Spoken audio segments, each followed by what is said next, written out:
Paul, I'm with a customer, someone you should meet, I say, trying to diffuse the antagonism I see in Gray's expression. I drag Paul over to meet him and they size each other up. The atmosphere is suddenly arctic. Paul, this is Christian Gray. Mr. Gray, this is Paul Clayton. His brother owns the place, and for some irrational reason, I feel I have to explain a bit more. I've known Paul ever since I've worked here, though we don't see each other that often. He's back from Princeton, where he's studying business administration. I'm babbling. Stop now. Mr. Clayton. Gray holds his hands out. He looks unreadable. Mr. Gray. Paul returns his handshake. Wait, up, not the Christian Gray of the Gray Enterprise Holdings. Paul goes from sturdy to awestruck in less than a nanosecond. Gray gives him a polite smile that doesn't reach his eyes. Wow, is there anything I can get you? Anastasia has it covered, Mr. Clayton. She's been very attentive. His expression is impassive, but his words, it's like he's saying something else entirely. It's baffling. Cool, Paul responds. Catch you later, Anna. Sure, Paul. I watch him disappear toward the stockroom. Anything else, Mr. Gray? Just these items. His tone is clipped and cool. Damn, have I offended him? Taking a deep breath, I turn and head for the register. What is his problem? I ring up the rope, coveralls, masking tape and cable ties. That will be $43, please. I glance up at Gray, and I wish I hadn't. He's watching me closely, intently. It's unnerving. Would you like a bag? I ask, as I take his credit card. Please, Anastasia.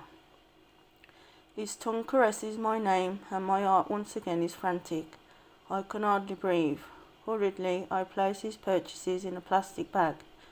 You'll call me if you want me to do a photo shoot. He's all business once more. I nod, rendered speechless yet again, and hand back his credit card. Good. Until tomorrow, perhaps. He turns to leave, then pauses. Oh, and Anastasia, I'm glad Miss Kavanagh couldn't do the interview. He smiles, then strides with renewed purpose out of the store, slinging the plastic bag over his shoulder, leaving me a quivering mass of raging female hormones. I spend several minutes staring at the closed door through which he just left, before I return to planet Earth. Okay, I like him. There, I've admitted it to myself. I cannot hide from my feelings anymore. I've never felt like this before. I find him attractive, very attractive, but it's a lost cause, I know. And I say with bittersweet regret, it was just a coincidence he's coming here, but still, I can admire him from afar, surely. No harm can be done of that. And if I find a photographer, I can do some serious admiring tomorrow. I bite my lip in anticipation and find myself grinning like a schoolgirl. I need to phone Kate and organise the photo shoot. And now we are on chapter 3. Kate is ecstatic. But what was he doing in Clayton's? Her curiosity oozes through the phone. I'm in the depths of stockroom trying to keep my voice casual. He was in the area. I think that is one huge coincidence, Anna. You don't think he was there to see you? My heart lurches at the prospect, but it's a short-lived joy. The dull, disappointing reality is that he was there on business. He was visiting the farming division of WSU. He's funding some research, I nutter. Oh yes, he's given the department $2.5 million grant. Wow. How do you know this? Anna, I'm a journalist, and I've written a profile on the guy. It's my job to know this. Okay, Carla Bernstein, keep your hair on. So do you want these photos? Of course I do. The question is, who's going to do them and where? We could ask him where. He says he's staying in the area. You can contact him. I have his cell phone number. Kate gasps. The richest, most elusive, most enigmatic bachelor in Washington State just gave you his cell phone number. Yes. Anna, he likes you, no doubt about it. Her tone is emphatic. Kate, he's just trying to be nice. But even as I say the words, I know there's not true. Christian Grey doesn't do nice. He does polite. Maybe. And a small quiet voice whispers, perhaps Kate is right. My scalp prickles at the idea that maybe, just maybe, he might like me after all. He did say he was glad Kate didn't do the interview. I hug myself with quiet glee, rocking from side to side, entertaining the possibility that he just might like me. Kate brings me back to the now. I don't know who will get to do the shoot. Levi, our regular photographer, can't. He's home in Idaho Falls for the weekend. He'll be pissed that he blew the opportunity to photograph one of the Americans' leading entrepreneurs. What about Jose? Great idea. You ask him. He'll do anything for you. Then call Gray and find out where he wants us. Katie's irritatingly cavalier about Jose. I think you should call him. Who, Jose? Kate scoffs. No, Gray. Anna, you're the one with the relationship. Relationship, I squeak at her, my voice rising several octaves. I barely know the guy. At least you've met him, she says bitterly, and it looks like he wants to know you better. Hannah, just call him. She snaps and hangs up. She's so bossy sometimes. I frown at myself, sticking my tongue out at all. I'm just leaving a message for Jose when Paul enters the stockroom, looking for sandpaper. We're kind of busy out there, Hannah, he says with acrimony. Yeah, sorry, I mutter, turning to leave. So how come you know Christian Grey? Paul's voice is unconcernedly nonchalant. I had to interview him for the student newspaper. Katie wasn't well, I shrug, trying to sound casual and do no better than him. Christian Grey in Clayton's, go figure. Paul snorts, amazed. He shakes his head as if to clear it. Anyway, want to grab a drink or something this evening? Whenever he's home, he asks me on a date, and I always say no. It's a ritual. I've never considered it a good idea to date the boss's brother, and besides, Paul is cute, in a wholesome all-American boy next door kind of way, but he's no literally hero. Not by any stretch of the imagination. He's grey. My subconscious asks me, her eyebrow figuratively raised. I slap her down. Don't you have a family dinner or something for your brother? That's tomorrow. Maybe some other time, Paul. I need to study tonight. I have my finals next week. Hannah, one of these days you'll say yes. He smiles as I escape to the store floor. But I do places, Hannah, not people, Jose groans. Jose, please, I beg. I pace the living room of our apartment, clutching my cell and staring out of the window at the fading ever light. Give me that phone. Kate grabs the handset from me, tossing her silken reddish blonde hair over her shoulder. Listen here, Jose Rodriguez. If you want our newspaper to cover the opening of the show, you'll do this shoot for us tomorrow. Capiche? Kate can be awesomely tough. Good. And I will call back with the location and the call time. We'll see you tomorrow. She snaps my cell phone off. Sorted. All we need to do now is decide where and when. Call him. She holds the phone out of me, my stomach twists. Call Gray now. I scowl at her and reach into my back pocket for his business card. I take a deep breath, steadying breath, and with shaking fingers I dial the number. He answers on the second ring. His tone is clipped, calm and cold. Gray. Mr. Gray, it's Anastasia Steele. I don't recognise my own voice. I'm so nervous. There's a brief pause. Inside, I'm quaking. Miss Steele, how nice to hear from you. His voice has changed. He's surprised, I think, and he sounds so warm, seductive even. My breath hitches and I flush. I'm suddenly conscious that Catherine Kavanagh is staring at me, her mouth open, and I dart into the kitchen to avoid her unwanted scrutiny. We'd like to go ahead with the photo shoot for the article. Breathe, Anna, breathe. My lungs drag in a hasty breath. Tomorrow, if that's okay. Where would be convenient for you, sir? I can almost hear his smile through the phone. I'm staying at the Heathman in Portland. Shall we say 9:30 tomorrow morning? Okay, we'll see you there. I am all gushing and breathy, like a child, not a grown woman, who can vote and drink legally in the state of Washington. I look forward to it, Miss Steele. I visualize the wicked gleam in his eyes. He makes 7 little words hold so much tantalizing promise. I hang up. Kate is in the kitchen and she's staring at me with a look of complete and utter consternation on her face. Anastasia Rose Steele, you're like him. I've never seen or heard you so affected by anyone before. You're actually blushing. Oh, Kate, you know I blush all the time. It's an occupational hazard with me. Don't be ridiculous, I snap. She blinks at me with surprise. I very rarely have hissy fits, and I briefly relent. I just find him intimidating, that's all. Heathman, that figures, mutters Kate. I'll give the manager a call and negotiate a space for the shoot. I'll make supper, then I need to study. I cannot hide my irritation with her as I open one of the cupboards to make supper. I am relentless that night, tossing and turning, dreaming of smoky grey eyes, coveralls, long legs, long fingers, and dark,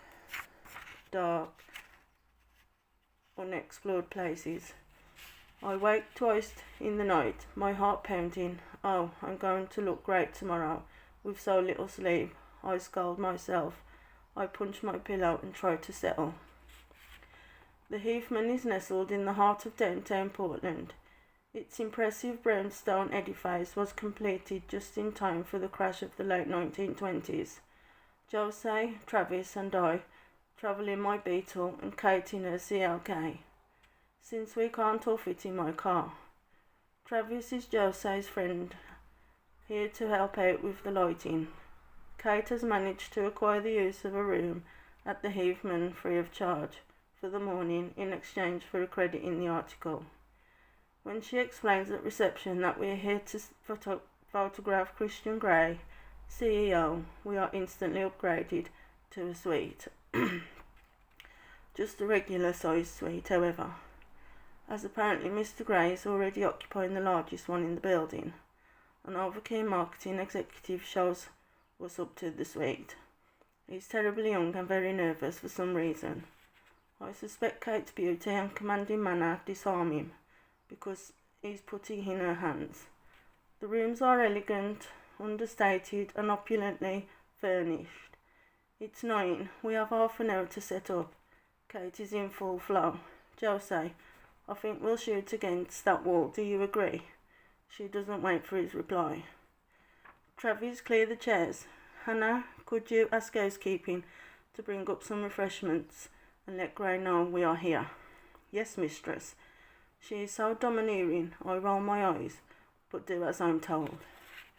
Half an hour later, Christian Grey walks into the suite.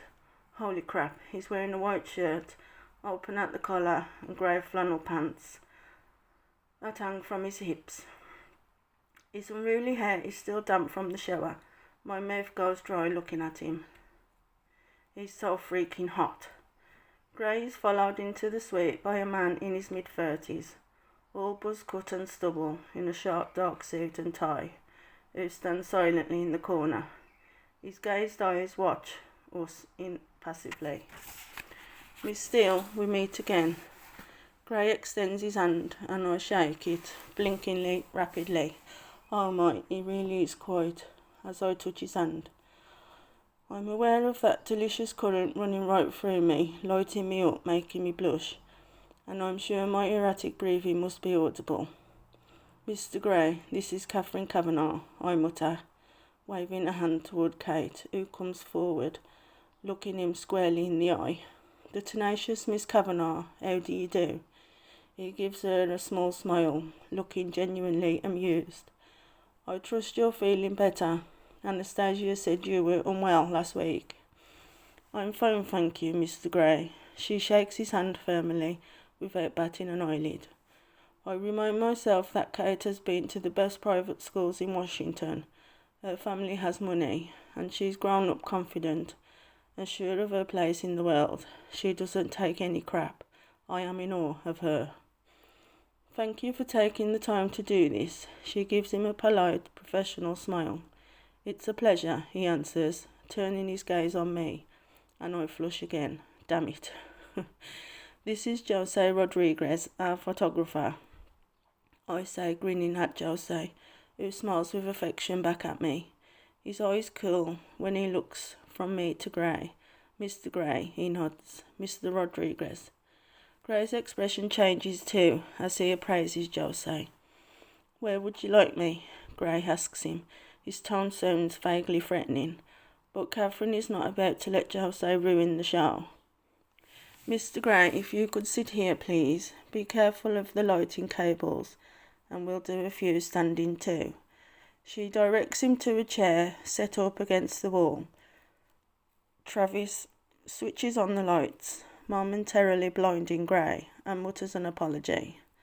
Then Travis and I stand back and watch as Jose proceeds to snap away. He takes several photos, handheld, asking Gray to turn this way, then that, to move his arm, then put it down again, moving to the tripod.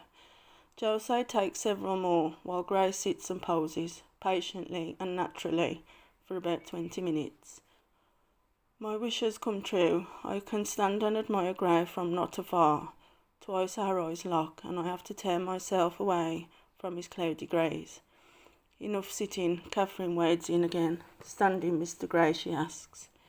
He stands, and Travis scurries in to remove the chair. The shutter on Jose's Nikon starts clicking again. I think we have enough, Jose announces 5 minutes later. Great, says Kate. Thank you again, Mr. Gray. She shakes his hand, and so does Jose. I look forward to reading the article, Miss Kavanagh, murmurs Gray, and turns to me, standing by the door. Will you walk with me, Miss Steele? He asks. Sure, I say, completely thrown. I glance anxiously at Kate, who shrugs at me. I notice Jose scowling behind her. Good day to you all, says Gray, as he opens the door, standing aside to allow me out first. Holy hell, what's this about? What does he want? I pause in the hotel corridor, fidgeting nervously, and Gray emerges from the room, followed by Mr. Buzzcut in his sharp suit. I'll call you, Taylor, he murmurs to Buzzcut Taylor. Wanders back down the corridor, and Gray turns his burning grey gaze to me. Crap, have I done something wrong? I wondered if you would join me for a coffee this morning. My heart slams into my mouth. A date? Christian Gray is asking me on a date? He's asking if you want a coffee. Maybe he thinks you haven't woken up yet. My subconscious whines at me, in a sneering mood again. I clear my throat, trying to control my nerves.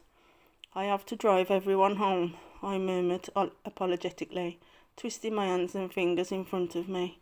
Taylor, he calls, making me jump. Taylor, who had been retreating down the corridor, turns and heads back towards us. Are they based at the university? Gray asks, his voice soft and inquiring. I nod, too stunned to speak. Taylor can take them. He's my driver. We have a large 4x4 here, so he'll be able to take the equipment too. Mr. Gray, Taylor asks when he reaches us, giving nothing away. Please, can you drive the photographer, his assistant, and Miss Kavanagh back home? Certainly, sir, Taylor replies. There. Now you can join me for that coffee. Gray smiles as if it's a done deal. I frown. Mr. Gray, this really, look, Taylor doesn't have to drive them home. I flash a brief look at Taylor, who remains impassive. I'll swap vehicles with Kate, if you give me a moment. Gray smiles a dazzling, unguarded, natural, all teeth showing, glorious smile. Oh my. He opens the door of the suite, so I can go in. I scoot around him and re-enter the room, finding Catherine in deep discussion with Jose. Hannah, I think he definitely likes you, she says, with no preamble whatsoever. Josie glares at me with disapproval, but I don't trust him. She adds. I raise my hand up in the hope that she'll stop talking. By some miracle she does. Kate, if you take Wanda, can I take your car? Why? Christian Grey has asked me to go for coffee. Her mouth pops open. Speechless Kate, I savour the moment. She grabs me by the arm and drags me into the bedroom. That's off the living area of the suite. Hannah, there's something about him. Her tone is full of warming. He's gorgeous, I agree, but I think he's dangerous, especially for someone like you. What do you mean, someone like me? I demand, affronted. An innocent like you, Hannah. You know what I mean, she says, a little irritated. I flush. Kate, it's just coffee. I'm starting my exams this week, and I need to study, so I won't be long. She pursues her lips as if considering my request. Finally, she fishes her car keys out of her pocket and hands them to me. I hand her mine. I'll see you later. Don't be long, or I'll send out search and rescue. Thanks, I hug her. I emerge from the suite to find Christian Grey, waiting, leaning up against the wall, looking like a male model in a pose for some glossy ironed magazine. Okay, let's do coffee, I murmur, flushing my beet red. He grins. After you, Miss Steele. He stands up straight, holding his hand out for me to go first. I make my way down the corridor. My knees shake, my stomach full of butterflies and my heart in my mouth, thumping a dramatic, uneven beat. I am going to have coffee with Christian Grey, and I hate coffee. We walk together down the wide hotel corridor to the elevators. What should I say to him? My mind is suddenly paralysed with apprehension. What are we going to talk about? What on earth do I have in common with him? His soft, warm voice stares from me, my reserve. How long have you known Catherine Kavanagh? Oh, an easy question for starters. Since our freshman year. She's a good friend. He replies. What is he thinking? At the elevators, he presses the call button and the bell rings almost immediately. The doors slide open, revealing a young couple in a passionate embrace inside. Surprised and embarrassed, they jump apart, staring guilty in every direction but hers. Grey and I step into the elevator. I am struggling to maintain a straight face, so I graze down at the floor, feeling my cheeks turning pink. When I peek up at Grey through my lashes, he has a hint of a smile on his lips, but it's very hard to tell. The young couple says nothing, and that impression to the first floor is embarrassed silence. We don't even